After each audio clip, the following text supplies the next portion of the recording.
many of us. Why does Judaism place such an emphasis on all the minutiae, all the details? So many laws with so many small measurements and obligations and time responsibilities and laws. They seem so restrictive and constrictive. They hold back our lives. If Judaism wants us to have the most joyful and happy life, then why not allow us to live and let live? Do what we want and do what gives us pleasure. In our time together, I want to share with you what I think is the most compelling and persuasive answer to that question. That Judaism, in fact, is a platform for happiness. But happiness is not defined by the pleasure of the moment. Happiness is ultimately defined by the fulfillment of meaning. And meaning comes from a mindful life, being present in all we think and say and do. And all of Jewish life and all of Jewish law and all of Jewish living is there to reinforce and to elevate and enrich our lives with mindfulness and with meaning. Let me tell you the story of Christopher Reeve. We know Christopher Reeve as Superman, and when many of us picture him, we think of a strong, handsome man, brave, how stood out with being able to save the world, and yet Christopher Reeve died disabled, severely limited and impaired. And he once described the accident that left him a quadriplegic. What went wrong that changed literally the course of his life? You see, he was riding a horse in an equestrian race. He took that on as a hobby. And the horse fell on top of him, effectively changing his life forever, leaving him paralyzed. He said before that race he knew that there was one hurdle that was particularly difficult. But the accident that changed his life forever, that left him a quadriplegic, was not on the difficult hurdle. It happened on the hurdle just before the difficult one. And Christopher Reeve explained it was because in the one before the difficult one, he took his mind off what he was doing. He failed to focus. He wasn't living in the moment. He wasn't mindful with what he was doing. And that cost him his mobility. It cost him a component of his life. Superman was brought down. He lost the use of his body because he was so focused on the future, he failed to live in the present. And the same kryptonite that brought down Superman threatens to compromise and deplete our lives of meaning and joy, the joy that we deserve, that we're capable of. The Gemara, the Talmud in Chagiga, on page 11b teaches, a person might wonder, a person might ask, what is above and what is before and what is behind? The four things, what is above, below, before and after. And such a person, concludes the Gemara, it would have been better if they weren't born. Because you see, a person whose only concern is what was or what will be, loses what is. And God put us in this world in order to experience the moment. And if our lives are defined with nostalgia for what was, or with living in anticipation of what will be, then we forfeit and concede what is, which is the only dimension that really matters, because it's the only dimension that we are in. What happened already happened, and what will be, of course we should plan, and of course we should influence, but it's not yet here. The only dimension that really matters is the here and now.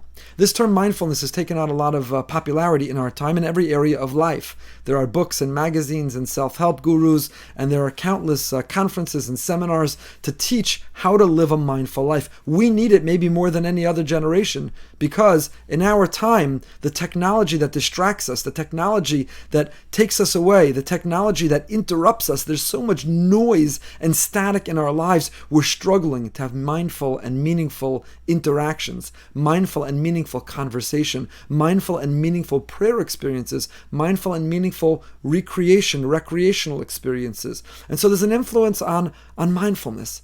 But my dear friends, mindfulness is not a new age term, and it wasn't invented anytime recently. Mindfulness is exactly what the Torah are all about.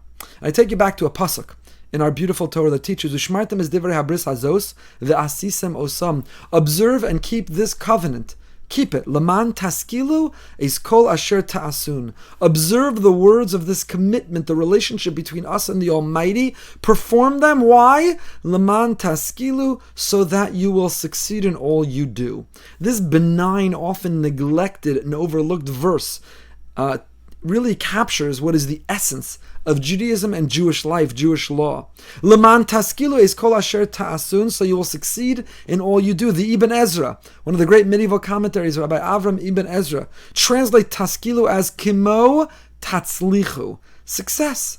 Who doesn't want success? We want success materially, financially, success in our health, success in our mental health, success in our relationships, success for our family. Everybody craves success. We're driven for success. The question is, how do you define success? The Torah here promises, embrace an observant lifestyle. Keep God's sacred, timeless Torah, leman taskilu, leman tatzlichu, so that you will have success. But what does success look like, and how is success defined? The Targum Yerushalmi, a very ancient commentary, translates that word taskilu differently and says, I'll read it to you in the Aramaic and translate, ditizbonen yaskolma dimisabrim. Guard the words of the Torah so that you will be contemplative in all that you do.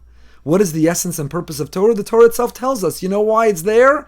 So that we can be mindful and contemplative, so that we'll be present and thoughtful, so we'll be conscientious and conscious in all that we do. Taskilu, for the Targum, doesn't mean success in the way that we measure it in society at large, but it means hisbonenus, to be contemplative. The purpose of Torah, the essence of a life of Jewish law and Jewish living, is to promote and support, to be a mizbonen, to lead a mindful, conscious life, to be aware and present in all that we do, not to be distracted, and not to be fragmented, and not to be interrupted by all that noise, but to learn to live life. You see, most people, indeed most of us, if we're willing to admit it, we're on autopilot. We're creatures of our habit and our custom and our tradition and our routine and our pattern. Are we late? Are we on time? Are we early? Are we chatty? Are we quiet? What are our eating habits? What are our exercise habits? Do we get angry? Are we calm? And are we patient? In all of these areas of our life, most of us, once we've forged and formed that habit, now we're on autopilot. It's as if our bodies have been pre-programmed to know exactly what to do, whether our minds are on or operating or not. Maybe you can relate to pulling into your driveway, but you don't even remember the experience of driving home. You don't remember a particular time you stepped on the gas or the brake or the turn signal. Maybe you finished an entire bag of potato chips and you don't remember how you got to the bottom. You just remember opening the bag. Maybe you've closed your siddur, your prayer book, at the end of an experience of davening, and you know you made it to the end, but you don't even remember one moment of the journey of how you got there. We are mindlessly and frantically going through our lives, and we're absent present. Our body is there, but our mind is elsewhere. And therefore we're forfeiting not only our lives, our physical well-being, our spiritual well-being, our mental well-being, all measured more positively when we learn to be mindful and present in everything that we do. When we speak carelessly, or when we put food in our mouths thoughtlessly, or we allow the passage of time mindlessly. When we're not present in all we do, we're asleep even while we're still awake. Being a creature of habit or routine leaves us feeling like we can't change or we can't grow. This is just who I am. I fly off the handle. I get angry. I get envious. I get jealous. I'm arrogant. I struggle with ego. And we think we're locked in to whatever habit we formed, but it's not true. That helplessness and that hopelessness, it leaves us feeling in a very dark place, but it's not true. We are all empowered, and we are all given the tools, and we are all given the support from above to break out and break through, and to become the best version of ourselves, to be the people we're meant to be and the people we're capable of being. And the answer to it all, how to lead a more healthy life in what we eat and what we exercise, how to improve our relationships, to be more thoughtful in what we say and how we say it, how to be more thoughtful in our financial spending, how to be more thoughtful in every area and arena of life. The answer is secret. The foundation and prerequisite to it all is to learn how to live a mindful life. Harvard professors Matthew Killingsworth and Daniel Gilbert published a study in the journal Science, and they found, listen to this statistic, it's really mind-boggling. They found that 47% of their waking hours, people are thinking about something other than what they are doing. Did you hear me? Maybe some of you aren't listening right now. It's on and it's streaming, but your thoughts are elsewhere. They found that almost 50% of the time that we're awake, we're thinking about something else other than what we're doing. So we're brushing our teeth, but our mind is elsewhere. We're showering, our mind is elsewhere. We're driving, but our mind is elsewhere. We're praying, and our mind is elsewhere. We're pushing our child on a swing, or we're chopping up the food that we're making for dinner, or we're even out with our spouse, and they're supposedly in conversation, but our mind is elsewhere. 50% of the time that we are awake, we're thinking about something other than what we are doing. That is a shocking, shocking statistic. So my friends, this is the answer. Why the emphasis on the minutiae and the details? Who cares about the rules and the regulations? Why is Judaism trying to so regulate and legislate our lives? The answer is, it's not trying to hold you back. It's not trying to prevent you. It's not trying to rob you of happiness. It's doing the exact opposite. All this attention to detail in each area and arena of our life is encouraging and reinforcing. It is promoting and providing a platform for how to lead a meaningful and a mindful life. The entire framework of Jewish life and living is designed to bring us into the present, to teach and cultivate within us how to be mindful, to live at a higher state of consciousness. And let me give you a few examples. If you're learning the Daf Yomi, we just encountered recently, the Talmud and Tractate Shabbos teaches, in fact, the very order that you're meant to get dressed in the morning.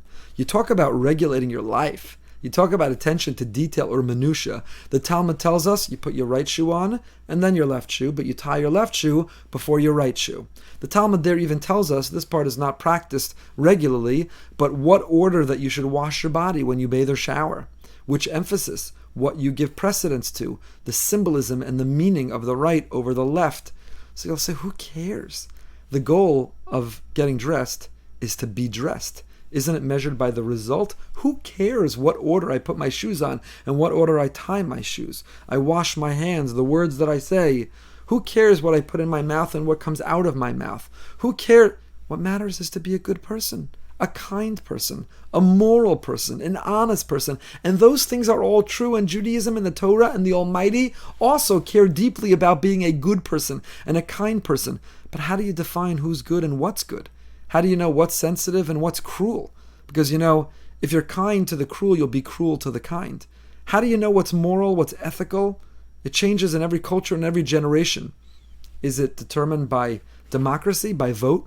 Do you know that Hitler and the Nazi Party were elected in a democratic election? But of course, we know that what they did was not only unethical, it was the greatest moral atrocity in the history of mankind. And so who defines what's moral or ethical when we say isn't what matters to be a good person?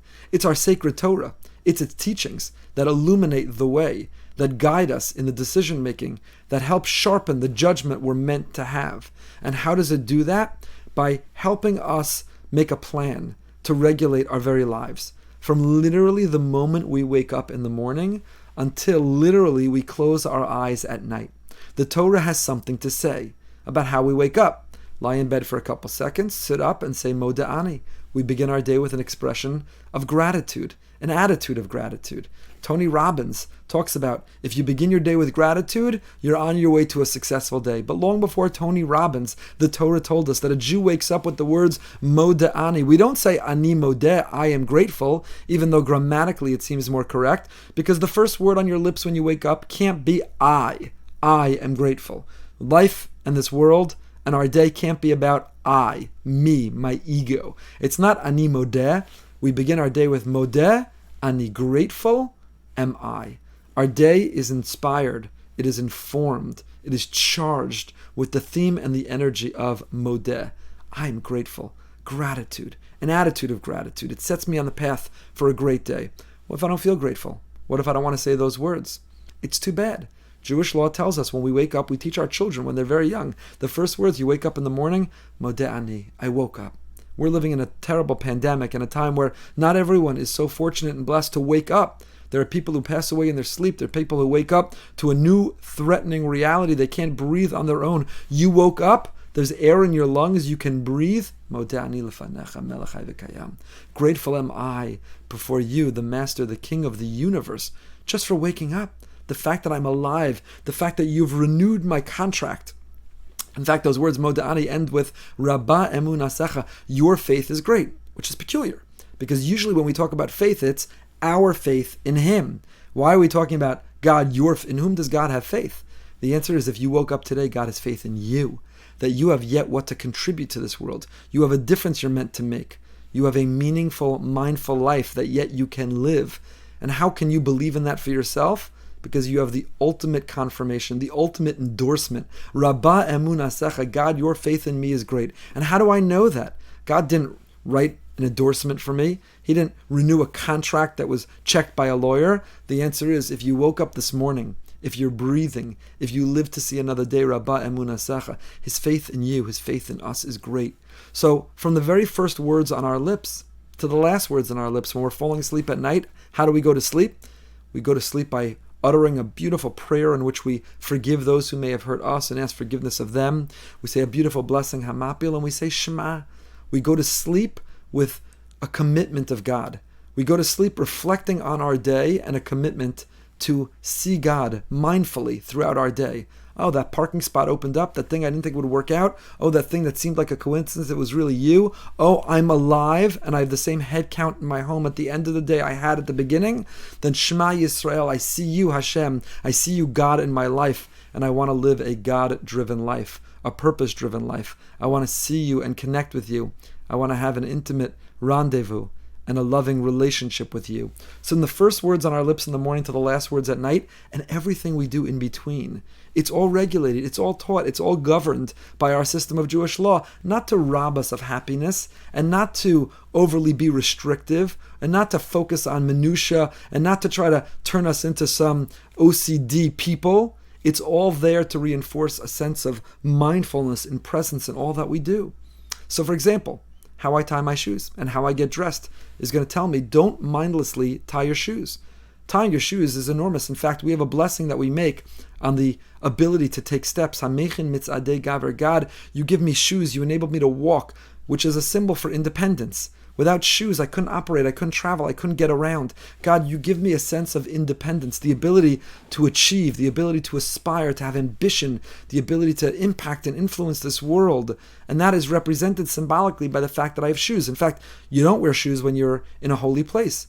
When God recruits Moshe to be the quintessential leader of the people, he says, take off your shoes, you're in a holy place.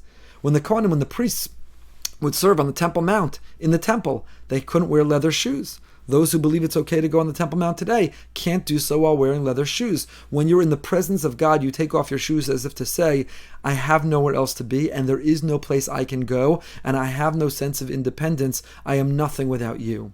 But God, in between being in those places, you let us put on shoes. You give us the impression, you give us the illusion, so to say, that I'm independent, that I'm capable, that I'm competent, all symbolized in shoes. So don't put your shoes on mindlessly. You could go a lifetime, 40, 50, 80, 90 years, and not have one memory of putting on your shoes. And Judaism says, no, you've got to be thoughtful. From the moment you wake up, mindfulness. Right shoe, left shoe, tie the left shoe, then tie the right shoe. There's beauty and symbolism and deeper meaning in each of those, but just the fact that you're going to have a sense of mindfulness, that you are promoting and reinforcing mindfulness in the very first act of the day. You have to have something on your head. You begin with an attitude of gratitude. We say a series of blessings. From the very moment that we wake up to the moment we go to sleep, we are focused on these minutiae and details. Why? Because they all reinforce a sense of mindfulness. Kashrus. Making sure that we only eat kosher food. What are the criteria for kosher food? What are the symbols of kosher food? What are the rules about meat and dairy and separate utensils? And how does that impact my microwave and my oven? And how does that impact my stovetop? And where do I store my food? And how do I wash my dishes? All of this is cultivating and reinforcing within me a sense of mindfulness. You know, one of the biggest enemies or areas of battle in life is with eating. My whole life I struggle with eating. I love food. I'm a foodie. I love the taste of food. I love the crunch of food. I love tasting different foods. I love big quantities of food. I love food.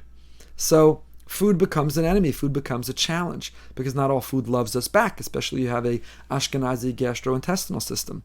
So how do you maintain an awareness and a mindfulness of eating? How do we continue to enjoy and savor food? There's nothing wrong with that. But do so with a mindfulness that food is the nourishment for the soul, that we eat in order to live, we don't live in order to eat.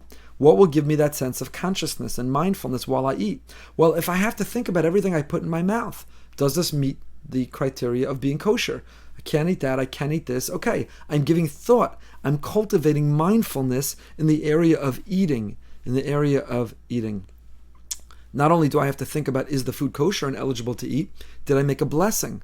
Did I make a blessing on the food? Our rabbis teach that if you eat food without making a blessing, it's like walking out of the supermarket without paying. This is God's food. He created it, and He created this amazing ambiance that we get to eat it in. And the way that we pay, the way we compensate, what makes it ours is with a bracha, with a blessing. It takes a millisecond. But if you're mindful when you make the blessing, then all of a sudden you transform this mundane act of eating into a spiritual act of holiness. God, this cup of coffee, ooh, unbelievable. First, the coffee beans were grown somewhere. They're delicious beans. Someone had to plant them and harvest them and package them. There was a driver who had to truck them, and there were distributors, and then they were stored, and someone ground them and turned them into a pod, and someone invented a Keurig machine, and I'm able to put it, and with the push of a button, I have, and coffee snobs out there, forgive the fact that it's a Keurig, but I have now a freshly brewed, delicious cup of coffee. So I could take that for granted and fail to thank the farmer and the manufacturer and the distributor and where I got it from and the inventor of the Keurig, and most of all, the one who provides all of it, the material and the wisdom to be able to give it to me. Or I could stop and say, Baruch atah Hashem Elokeinu melech haolam she'hakol niyeh bidvaro. Everything came to be with your word, God. Everything. What do you mean everything? It's just a cup of coffee. No, it's the ambiance of the world in which I'm enjoying and savoring that cup of coffee. Is there anything better than when you wake up in the morning, the smell, the taste, the temperature of a delicious cup of coffee that revives you? So how could you take that for granted? You have to say thank you. We say thank you to the company that provided it by paying them. They measure the thank you by their bottom line. But we say thank you to God, and in fact, we only take ownership of it when we make a bracha. So think about how Judaism is providing a platform and reinforcing the value of mindfulness and meaning in the area of eating. Eating is a base animal act. The Talmud tells us that we do three things in common with animals. We eat, we eliminate the food that we ate, and we reproduce. But what distinguishes us, what differentiates us from animals, is that those three things we do with mindfulness, we do with a sense of meaning, we do with a sense of purpose. Animals just do it intuitively and instinctively. We do it because we're fully present and disciplined in all that we're doing. So all of Torah and all of Judaism, all of Jewish law are a platform to reinforce that, because in the end of the day, our relationships, our accomplishments, our health, our spiritual and our mental health, our emotional health, they will all be enriched, they'll all be enhanced, they'll all be so much better if we can learn to be mindful and conscious in all that we do. So tying your shoes in what order, it seems insignificant, but it helps to cultivate that kind of life. Making a blessing, Asher Yatzar, when you come out of the bathroom. A blessing on the bathroom, you talk about an animal act, eliminating the food that we ate is the most base animal thing that we do. Everyone does. It's the great equalizer. And yet, we Jewish people do it differently. We come out of the bathroom and we don't take for granted that everything worked, that everything was supposed to happen, everything happened the way it was supposed to. You know, the human body is the greatest chemical manufacturing plant.